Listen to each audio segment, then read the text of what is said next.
Hi, so for this week's discussion, we're talking about the Village People and picking one of their songs and talking about the contribution they made not only to disco music but also creating an LGBT community in that time period in like the late 70s. And so the song I want to talk about is Macho Man. And I was like, when I first read the description prompt, I was like, who are the Village People? And then I looked them up and realized they sing YMCA. And so I'm familiar with that song, but not really any of the other songs. And so I picked Macho Man because I thought it was interesting that they were a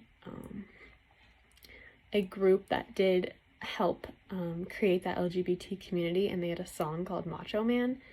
And so I started looking into it, and I really like the lyrics because toward the end, their like verse talks about living a life of freedom, making a stand, having your own lifestyles and ideals, like having confidence, and like macho men are like the special godson in anybody's land, kind of like it doesn't matter who you are, like this is what it means to be a macho man, and like the societal standard of a macho man is not necessarily the only way that you can be like considered like strong and tough and like worthy, I guess, of like societal acceptance. And so I thought that was really cool.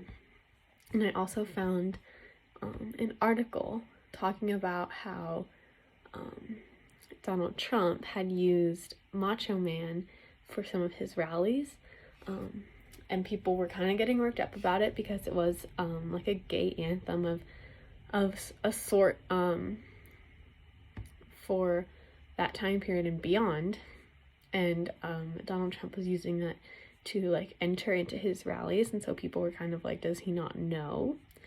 But something that I found really interesting in this article was that they talked about Village People being rooted in gay culture, and that the group's name refers to New York City's Greenwich Village, which was a area with a lot of gay population during the time that Village People was created, so around disco, around soul funk, like the 70s.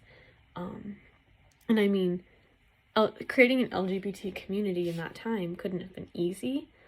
And so I think it's really interesting that their name, even, I had never known that it was based on a village of a lot of the gay population in New York City at the time. And so I think that also speaks to what they did for the LGBT community at the of the period, because they they really rooted themselves in those ideals by basing their name off of something that like meant a lot to them.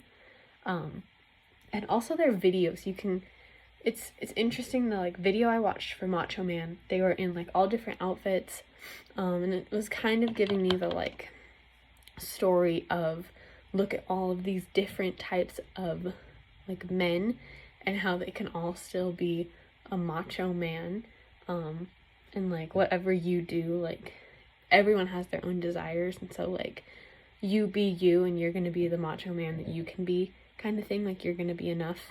And so I really thought that was cool. As far as musical elements go, continuing on with like funk and disco, I could hear the repetitiveness of not only the lyrics, because that chorus kept coming back in, but also the instruments, which was very common for funk and disco.